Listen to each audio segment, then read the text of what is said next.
Shalom les koulam. Tov, malheureusement cette semaine avec l'actualité et les nuits blanches, on va pas avoir le temps de faire un short, de faire les vidéos. Ça paraît court comme ça sur internet, 3 minutes, mais c'est des heures et des heures de montage, croyez-moi. Donc ça sera pas faisable, on va se contenter d'un audio. Ok, alors on va parler d'un phénomène qu'on entend vraiment de manière assez récurrente ces derniers jours. Et voilà, je voulais vraiment y prêter attention pour répondre sans critiquer, mais uniquement essayer d'analyser ce qui est dit. Avec tous les événements qu'on est en train de vivre, on entend des gens dire « ça y est, le Mashiach va arriver ». C'est cette phrase qui me fait vraiment mal aux oreilles, « il va arriver ». On va expliquer rapidement, on va essayer de comprendre ce que veut dire cette phrase, mais dans, on va dire, le subconscient de la population, c'est une fois qu'on aura fait tout le boulot, il y a un type qui va venir comme ça et dire « coucou, c'est moi, prosternez-vous ». Et ça, c'est vraiment assez insupportable en réalité d'essayer d'imaginer que quelqu'un vienne après qu'on aura fait tout ce qu'on avait à faire et qui dise voilà, c'est moi le roi dorénavant. Donc, on va y aller doucement. On a un peu de temps. On va commencer par quelque chose de très important, de contextuel. Le Mashiach, donc c'est un roi bien évidemment, il arrive dans un moment, dans un contexte particulier, dans un contexte prophétique. On dit, d'ailleurs on le dit avant l'Havdalah, Iné Eliyahu Hanavi ba ou Mevaser. C'est-à-dire que avant que le Mashiach vienne, il faut qu'il y ait un état déjà de prophétie pour pouvoir annoncer qu'il l'est ou qu'il l'est pas, etc., etc. Et ça, on n'en est pas encore là. On n'est pas encore à un niveau de prophétie. Et non, je préfère le dire tout de suite, il ne peut pas se lever parmi nous un prophète si nous-mêmes, le peuple, nous ne sommes pas de manière plus ou moins proche de la prophétie. Chez nous, dans le peuple juif, il n'y a pas d'homme providentiel qui se démarque de sa génération. L'homme providentiel, il est le représentant de sa génération. C'est-à-dire que un leader spirituel qui faute, c'est-à-dire qu'il représente en réalité l'état spirituel du peuple. Un grand homme spirituel dans une génération, ça démontre le haut niveau du peuple. Donc en fait, c'est le peuple qui met au niveau et qui envoie son leader spirituel. On va parler spirituel, mais après on va parler matériel, on va laisser tomber le spirituel complètement. Donc nous ne sommes pas encore dans cet état-là, parce qu'il y a un processus, c'est pas connu, mais il faut savoir qu'il y a un processus qui est très très organisé et très discipliné. Si vous prenez le Nach, donc une fois qu'on a terminé la Torah, on a le Nach qui commence de Yehoshua et qui va jusqu'à Divrei Yamim, vous avez un ordre. D'abord il y a le livre de Yehoshua. Yehoshua, c'est les conquêtes d'Israël. C'est ce qu'on peut appeler, nous, Herzl, le sionisme, Ben Gurion. Toutes les guerres qu'on a connues en Israël avant de pouvoir être indépendant, c'est la période de Yehoshua. Juste après Yehoshua, vous avez Shoftim. Shoftim, c'est les juges. Les juges, là, on a une vidéo qui est en train d'être préparée là-dessus, qui va expliquer un petit peu ce qui s'est passé. Le gouvernement des juges, c'est ce que nous avons, c'est ce que nous subissons ici en Israël depuis maintenant 30-40 ans, avec Aaron Barak. Donc on expliquera qui est Aaron Barak, qu'est-ce qu'il a fait en Israël, quels sont les dégâts qu'il a causés. Mais c'est la période où les juges règnent en Israël. Et heureusement, Baruch Hashem, depuis quelques mois, on se rend compte que ce deuxième livre du Nach, donc Shoftim, est en train de se terminer. Ça y est, on va s'arrêter avec le gouvernement des juges pour revenir avec un gouvernement démocratique. Donc on est en train de terminer le deuxième livre du Nach, le livre de Shoftim. Qu'est-ce qui vient juste après Shoftim? Vous avez Shmuel, Shmuel Aleph, Shmuel Bet, et ça c'est la prophétie. Nous allons maintenant rentrer dans les 40 ans à venir dans une ère prophétique. Alors, comment est-ce qu'on atteint la prophétie? Par quoi est-ce qu'elle va se développer? Ça sera un cours en soi, mais dans les grandes lignes, et je sais que ça va intéresser beaucoup de monde ce que je dis, ça sera par l'art, la musique, le chant, la peinture. C'est ça qui va nous permettre de revenir à un état prophétique. On expliquera en détail comment est-ce que ça se passe, pourquoi la musique. Il y en a qui pensaient peut-être que c'est en étudiant Torah qu'on devient prophète. Non, pas du tout. Il y a beaucoup de choses pour devenir prophète. Il faut d'abord être un Chacham, Gibor, Ashir, Anav. Je traduis, un homme sage, un homme qui fait des guerres, un Gibor, un homme riche, quelqu'un qui est pauvre, qui n'a pas d'argent, ne peut pas être prophète, et quelqu'un d'humble, qui a l'humilité. Ces trois choses-là forment vraiment l'être parfait qui est fort physiquement, matériellement et qui est aussi construit intellectuellement. Il est aussi chacham. D'accord? Et lorsqu'après tous ces états-là, il se met aussi à s'impliquer au niveau artistique, au niveau de la musique, du chant, alors peut découler sur lui la prophétie. Mais c'est très intéressant et on va rentrer vraiment dans une période artistique très très très développé Bezrat Hashem dans les 40 prochaines années. Une fois qu'on a fini le livre donc des prophètes, Shmuel, là on arrive à Melachim, là on arrive au roi et donc là on arrive à la monarchie. On n'y est pas encore. Donc tous ceux qui parlent maintenant de Mashiach du jour au lendemain comme ça, eh bien encore une fois je dis, relisez le Tanakh. Ce sont des gens qui ne lisent pas assez le Tanakh.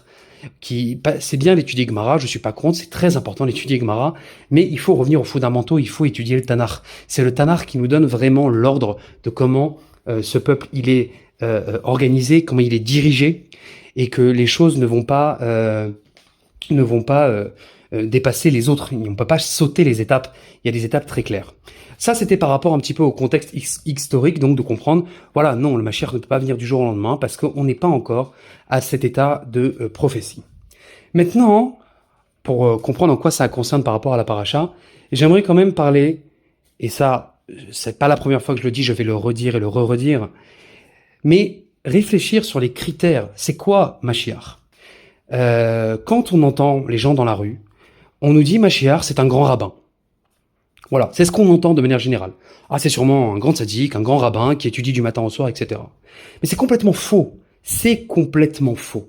Le Rambam, il suffit de lire, on a le Mishneh Torah du Rambam, il nous donne les halachot et c'est clair, les critères sont clairs.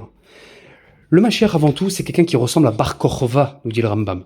Bar Korva, ce n'est pas un rabbin. Bar Korva, c'est quelqu'un qui respecte les rabbins, mais il n'est pas rabbin. Il est roi, il est guerrier, c'est un leader. C'est un grand chef diplomatique qui va venir faire des guerres, nous dit le Rambam. Il va faire de nombreuses guerres en Israël. Ensuite, l'une des choses les plus fondamentales pour être Mashiach, c'est réussir à rendre la Torah d'Israël constitutionnelle. Il faut que, dans ce pays, on ait comme constitution la Torah. On en est très loin. On en est très loin. Surtout avec ce qui se passe en ce moment, ça on l'a expliqué à l'époque sur le cours sur Shavuot. Aujourd'hui, il n'y a pas de constitution en Israël. Peut-être les gens ne le savent pas. Il n'y a pas de constitution. Ce sont les juges qui imposent des lois, le fameux Chok Yesod, etc. Mais il n'y a pas de Chouka. Il n'y a pas en Israël. Et donc, tant qu'il n'y a pas de Chouka en Israël, c'est même pas la peine de parler de méchérisme parce que ça fait partie des critères fondamentaux. Un autre critère, bien évidemment, que tous les Juifs reviennent sur notre terre, ça aussi on en est encore très loin, il y a plus de la moitié qui en est en dehors.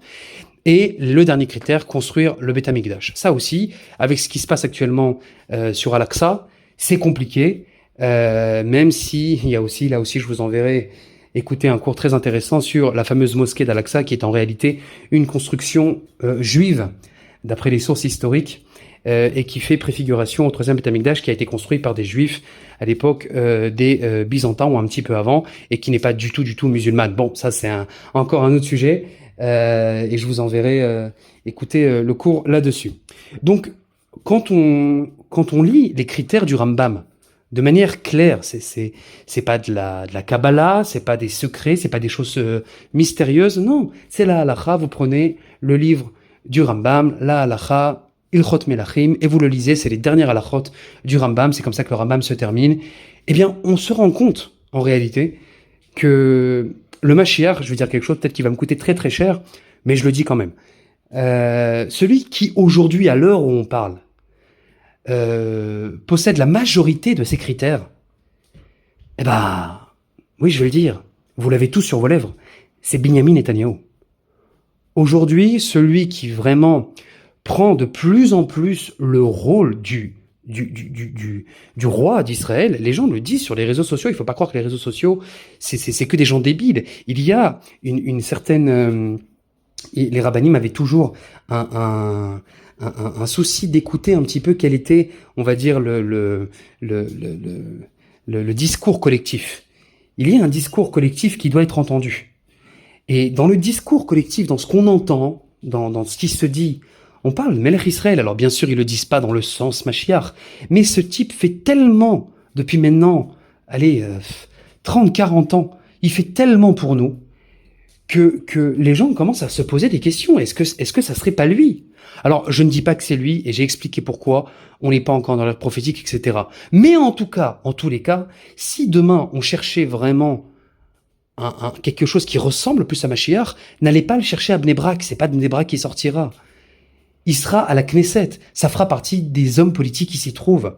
Le problème, c'est que quand on dit le mot politique aujourd'hui, les gens, ils ferment les oreilles en disant « Ah, quelle horreur, on veut pas entendre parler de politique ». Ça parce que malheureusement, le terme politique, il a été vraiment bafoué. Mais en réalité, le terme politique qui veut dire s'investir dans la vie, c'est ça la traduction du mot politique. S'investir dans la vie, dans le tous les jours, il n'y a rien de plus noble, il n'y a rien de plus extraordinaire. Si en plus, bien évidemment, on parle de quelqu'un de respectueux de la Torah, eh bien, c'est ça, Mashiach. C'est ça qui va permettre de rétablir une monarchie en Israël. Pourquoi je vous dis tout ça? Parce que quand vous ouvrez le livre de Yehoshua, les premières lignes de Yehoshua, le premier chapitre, le premier ou le deuxième chapitre, plutôt le deuxième, si je ne me trompe pas, Akadosh Baruch Hu va demander à Yehoshua de se préparer pendant 3 jours avant de rentrer en Israël. Il va se dire, il faut se préparer 3 jours, et après vous rentrerez. Et ces 3 jours de préparation, ça nous rappelle aussi les 3 jours de préparation avant Matan Torah. Et le Rav Kook, et si je ne me souviens bien aussi, je crois, le Maharal de Prague, je crois, mais je ne suis pas sûr, et moi j'aime pas parler sans référence, en tout cas le Rav Kook, c'est certain. Il explique que de la même manière qu'il a fallu attendre 3 jours pour recevoir la Torah, eh bien il a fallu se préparer 3 jours avant de rentrer en Israël. Qu'est-ce que ça veut dire? Eh bien ça veut dire que lorsqu'on est en Israël, un homme politique qui s'occupe de politique israélienne, il a le même niveau qu'un homme qui étudie Torah. C'est ça que ça veut dire. Ça veut dire qu'un Rosh Memshala, il a le même niveau qu'un grand Talmid Racham en Israël. Et c'est là où ça touche notre paracha. C'est là où ça touche Shlach. Parce que c'est ça qui a été insupportable pour les Meraglim. C'est ça que les Meraglim n'ont pas pu supporter. Quoi, nous qui étudions du matin au soir depuis des années, on va se retrouver au même niveau qu'un petit politicien maintenant qui va se lancer en politique et qui va s'occuper du Bitoire Léoumi pour les handicapés, qui va s'occuper du Bitoire Léoumi pour les femmes qui n'ont pas encore touché leur pension. C'est quoi, c'est ça, on va être au même niveau dorénavant? On préfère rester en France, aux États-Unis. Là-bas, on est rabbin de communauté, on a un salaire, on a un statut, on est très respecté. Pourquoi? Parce un juif politique en France, aux États-Unis, ça n'a aucune valeur. Mais en Israël, ça change tout. C'est ça qui a été refusé, qui n'a pas pu être accepté, adhéré par les Anashim, les fameux princes de la génération. C'est ça l'erreur. Et malheureusement, on voit que cette erreur, elle continue. Elle continue aujourd'hui. On attend du Mashiach un grand rabbin. Non, ça sera pas un grand rabbin. Il y aura sûrement des grands rabbins. Mais le Mashiach, ça sera avant tout un grand leader politique. Shabbat Shalom.